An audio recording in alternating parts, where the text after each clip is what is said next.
오늘 말씀은 우리 빌립보서 1장 27절로부터 30절까지 말씀입니다. 우리 함께 읽도록 하겠습니다. 오직 너희는 그리스도 복음에 합당하게 생활하라. 이는 내가 너희를 가보나 떠나 있으나 너희가 일심으로 서서 한 뜻으로 복음의 신앙을 위하여 협력하는 것과 아무 일에든지 대적하는 자를 인하여 두려워하지 아니하는 이 일을 듣고자 함이라. 이것이 저희에게는 멸망의 빈거요 너희에게는 구원의 빈거니 이는 하나님께로부터 난 것이니라.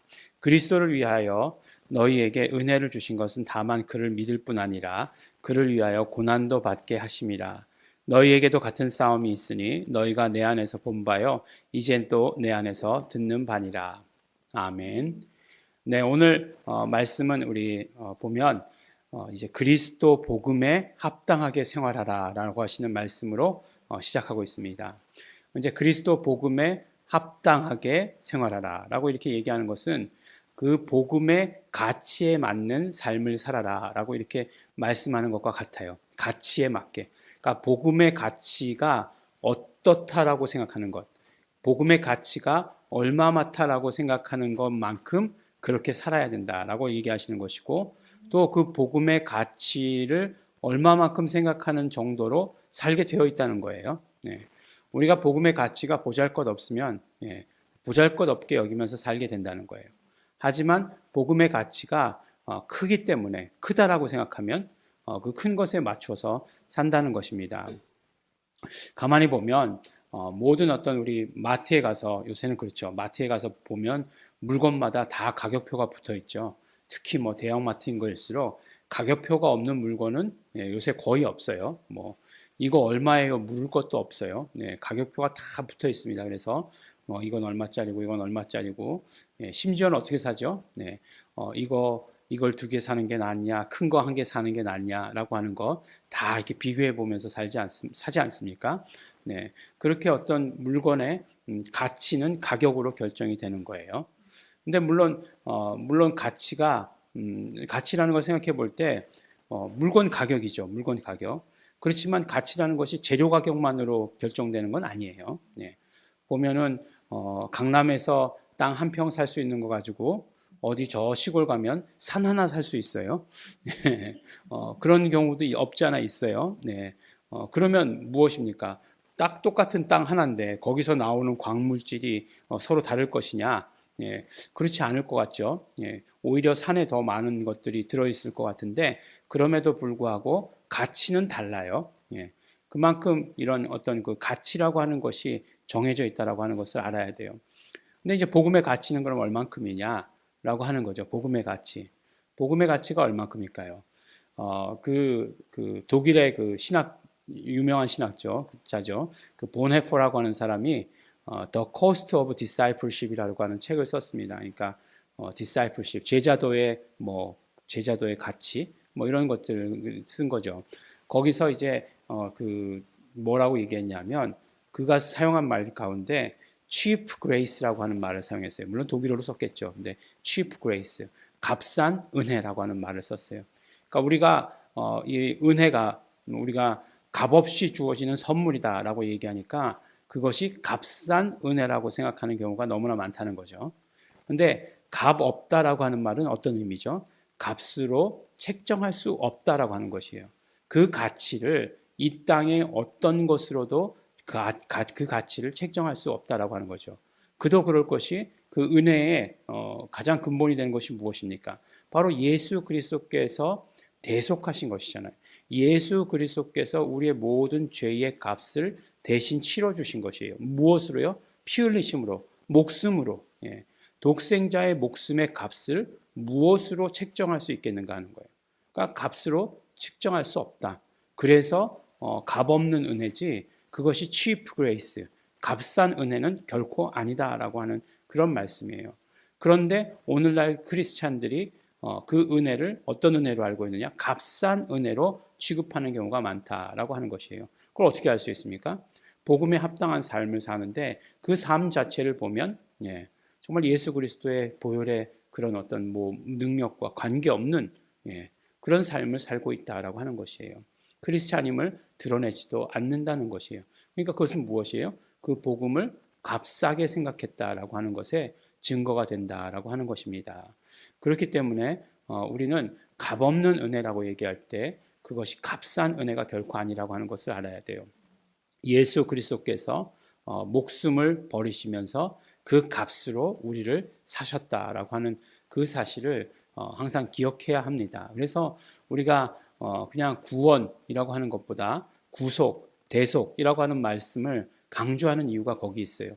구원 그러면 우리가 그냥 다 구원 받은 것처럼 생각되는 거죠. 뭐 예수 그리스도를 믿음으로 말미암아 우리는 구원을 얻는다라고 얘기했으니까 그냥 믿음, 구원 이렇게 연결되지만 대속 그러면 그것은 그 안에는 어떤 말씀이 있는 것이에요? 예수 그리스도께서 핏값으로 사셨다라고 하는 말씀이 거기에 들어있는 거잖아요. 핵심이 거기에 있는 거잖아요. 그렇기 때문에 그 말씀을 우리가 좀 성숙한 크리스찬이라고 하면 사용해야 합니다.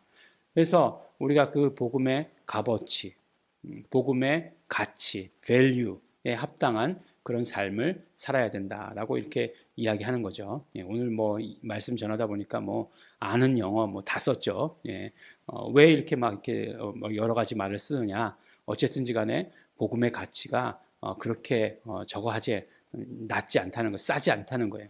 뭐 싸구려 뭐 이런 식으로 취급할 게 아니라고 하는 것이에요. 오히려 그렇게 취급하는 것에 대해서 우리는 마음 아픔, 안타까움 같은 것들을 가져야 합니다.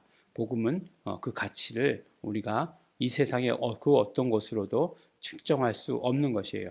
그러면 구체적으로 그 복음에 합당한 삶이라고 하는 것, 복음의 가치에 합당한 삶이라고 하는 것이 무엇인지에 대해서 말씀하죠. 내가 너희를 가보나 떠나 있으나 너희가 일심으로 서서 한 뜻으로 복음의 신앙을 위해서 협력하는 것과 라고 이렇게 말씀하고 있습니다. 그러니까 복음의 신앙을 위해서 협력해야 한다는 거죠. 네. 그 말씀은 무슨 말씀일까요? 이건 분명히 공동체를 기본으로 하고 교회를 기본으로 하는 말씀이에요. 공동체가, 교회가 맡겨진 그런 어떤 복음의 사명, 또 맡겨진 복음에 대해서 정말 지키려고 하는 것, 그래서 하나로 되는 것을 힘써서 해야 된다 말씀하시는 것이죠. 우리에게 주어진 복음이 있죠. 우리에게 주어진 이 복음에 대해서 우리는 그것을 지키기 위해서 하나가 되어야 된다라고 이렇게 말씀해 주시는 것이에요. 이 복음이 정말로 계속해서 유지되는 것을 위해서 하나가 되어야 된다는 것이에요. 예일중앙교회가 계속돼서 유지되는 것을 위해서 힘쓰는 게 아니고, 이 복음이 유지되는 것을 위해서 힘써야 한다는 거죠. 그렇게 그것을 위해서 하나가 되어야 된다라고 하는 그 말씀이에요. 그러니까 어떤 면으로 보면 목적과 수단이 항상 보면 이렇게 뒤바뀔 때가 있어요. 그냥 뭐 예일교회가 뭐 서기 위해서라고 하는 것 아니에요. 우리가 왜 협력하느냐, 왜 우리가 하나 되느냐, 목사는 목사대로, 성도는 성도대로 자기의 어떤 맡은 분야에서 협력해야 되는 이유는 무엇이냐면 이 복음을 위해서, 이 복음이 계속해서 유지되고 이 복음이 계속해서 전파되어져 나갈 것을 소원하면서 우리가 하나로 서야 된다라고 이렇게 말씀해 주시고 계시는 것입니다. 우리가 그러므로 가장 중심이 되는 건 그 복음을 위해서예요. 그래서 그것을 언제나 목사도 생각하고 있고 우리 장로님도 생각하시고 권사님들도 생각하시고 우리 집사님들도 생각하시는 것.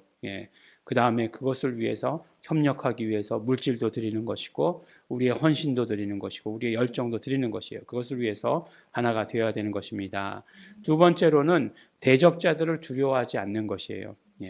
대적자들이 있어요. 우리가 저는 지금까지 이렇게 누구하고 주먹질해서 싸워본 기억은 잘 없어요. 주먹질해서 이렇게 성품 자체가 그런 상황이 생기면 피하는 거죠. 피하는 그런 성격이에요. 그럼 그냥 모른 척하고 불의에 대해서 막 일어나고 그러지 않습니다. 그냥 모른 척합니다. 그래서 주먹질하고 싸울 일이 잘 없었던 것 같아요. 근데 예수 믿으면 분명히 대적자가 있다는 거예요. 대적자가 있다는 거예요. 그러니까 뭐 대충 뭐 이게 다 좋은 게 좋은 거지가 아니라 분명히 대적자가 있다는 것이에요. 그러니까 예수님 편 아니면 대적자가 있다는 거죠. 대적자의 편이라는 거예요. 뭐 중간은 없어요. 그러니까 대적자가 있다. 사단 마귀가 내 대적자다. 그러면 거꾸로 얘기하면 뭐예요? 나는 예수님 편이다 하는 그런 말이잖아요. 그런 말 좋죠. 여러분 좋습니까? 좋다고 분명히 생각되시죠? 분명히 대적자가 있어요. 원수가 있어요. 마귀가 있어요. 그 원수 마귀의 모든 사망 권세를 달아 놓으시기 위해서 예수 그리스도께서 십자가에서 피 흘리셨어요. 네. 그러니까 예수 그리스도께서 십자가에 피 흘리심으로 말미암아 사망 권세가 십자가에 달린 것이고, 예. 그 다음에 우리의 모든 죄가 그 십자가에 달린 것이고, 우리의 모든 연약한 것이 십자가에 달린 것이에요. 그리고 예수 그리스도께서 부활하심으로 말미암아 예, 그것들만 남아 있고 예수님은 부활하셨죠. 예. 그러니까 우리에게 대적자가 있고 그 대적자들을 반드시 우리가 그 대적해야 된다는 것이에요. 저희에게는 멸망의 빈거요. 예. 빈거가 무슨 뜻입니까? 빈거. 예.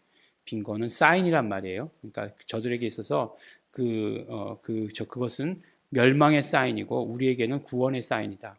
우리가 예수님 편에 있어요. 예수님 편에 있는 건 우리의 무슨 사인이겠어요? 구원의 사인이다라고 이렇게 말씀해 주시는 것입니다.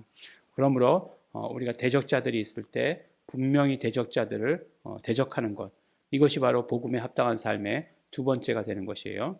그다음에 마지막으로 뭐라고 얘기하시냐면 고난도 함께 받는 삶이 바로 우리가 복음에 합당한 삶이다라고 이렇게 말씀하고 있어요. 나는 고난은 좀 아직 아닌데요. 네. 내가 지금까지 받아온 고난만 해도 너무나 힘들고 어려운데 또 복음을 위해서 고난받는다는 건 네, 이거 싫은데요. 뭐 이렇게 생각할 수 있습니다. 근데 가만히 보면 예, 우리가 스스로 고난을 택할 때가 있죠. 예. 보면 무슨 말씀이냐면 그런 것 있어요. 건강해지기 위해서 열심히 운동합니다. 예. 그런 고난이 어디 있습니까? 그런 고난이 어디 있어요? 막 열심히 힘들죠. 힘들게 고난하죠. 예전에 우리나라 이제 구한 말에 이제 선교사들이 들어왔을 때 테니스를 쳤대잖아요. 테니스를 막 이렇게 그 테니스장을 이제 만들어 가지고 쳤겠죠. 그랬더니 이제 고종 황제가 보고서 뭐라고 얘기합니까? 아니 저 힘든 걸 아래 것들을 시키지 왜 스스로 저렇게 하느냐고. 예. 그렇게 얘기했다는 말씀 있지 않습니까? 예. 그 힘든 거를 왜 스스로 하냐는 거죠. 근데 우리가 생각해 보면 정말 그런 고난이 어디 있습니까? 아래 것들 시키지 뭐 하라고 그렇게 고난을 받겠습니까? 근데 우리가 고난이라고 얘기할 때 예수 그리스도께서 십자가에서 받으신 고난과 우리가 받는 고난은 달라요. 예. 예수 그리스도의 십자가의 고난은 정말 모든 악한 것들, 모든 더러운 것들이 다 달라붙어서 예수 그리스도를 죽이려고 했던 그 고난이에요. 예. 그렇지만 예수 그리스도께서 십자가 위에서 그 모든 것들을 다 승리하셨어요. 우리에게는 남아있는 고난은 부정적인 것들은 하나도 없습니다. 우리에게 있어서 죽이려고 하는 고난은 하나도 없다라고 하는 것이에요. 우리에게 있어서 남아있는 고난은 오직 긍정적인 것, 예수 그리스도와 함께함으로 말미암아 경험하는 것이다라고 이렇게 말씀하시는 것이에요. 그 고난에 대해서는 사도 바울이 계속해서 우리에게 보여주지 않았습니까? 그럼에도 불구하고 그 고난으로 인해서 우리는 또 기뻐할 수 있게 되는 것이죠. 그러니까 오늘의 기쁨은 무엇이겠습니까? 오늘의 기쁨의 주제는 우리가 정말 복음에 합당한 삶을 살 때의 기쁨인 것이에요. 복음에 합당한 삶을 살 때 우리에게 주어지는 기쁨, 정말 그 복음을 위해서 우리가 하나 되었다. 그때의 그 기쁨, 대적자들을 바라보면서 우리가 하나 되었다. 그 기쁨, 우리가 고난 가운데 참여하면서 우리가 하나 되었다라고 하는 그 기쁨을 마음껏 누리면서 살아라라고 하시는 것이 오늘 우리에게 주시는 말씀입니다. 우리가 정말 복음의 크기를 얼마만큼 생각하느냐, 우리가 말씀을 대하면 대할수록, 은혜를 받으면 받을수록, 우리가 정말 신앙의 삶을 살아가면 살아갈수록, 성화의 과정을 거치면 거칠수록 이 복음의 가치는 우리에게 점점 커지는 것이다 라고 이렇게 생각합니다. 특별히 우리에게 있어서는 지켜야 될 어떤 복음의 가치들이 있습니다. 그것을 위해서 사시는 우리 성도 여러분들 되시길 또한 예수 이름으로 축원합니다. 기도하겠습니다. 하나님 아버지 감사합니다. 오늘도 우리에게 말씀 주시며 우리의 삶이 정말 복음의 가치대로 살아야 되는 것을 말씀해 주셔서 너무나 감사하고 고맙습니다. 하나님 아버지, 그러므로 우리는 정말 복음을 귀한 것으로 여기는 자들 되게 하여 주시옵소서. 정말 우리에게 허락하여 주신 그 예수 이름의 복음을 귀한 것으로 여기고 아버지 하나님 그것에 알맞는 그 삶을 살 수 있도록 아버지 도와주시옵소서. 그것에 합당한 공동체를 이루어가게 하여 주시옵시고 그것에 합당한 아버지 하나님 정말 아버지 하나님 고난이 있다 할지라도 그것을 온전히 견디며 기뻐하며 나아가는 자들 될 수 있도록 아버지 도와주시고 축복하여 주시옵소서. 감사드립니다. 예수님 이름으로 기도드렸습니다. 아멘. 이 시간에 우리 기도하실 때 그러므로 우리 또 감사하시면서 우리 결단하시면서 기도하시겠습니다. 복음에 합당한 삶을 살겠습니다. 그것이 나의 기쁨입니다. 그것이 나의 삶입니다. 온전히 성령님 함께 하시고 역사하여 주시옵소서. 다 같이 통성으로 기도하시겠습니다.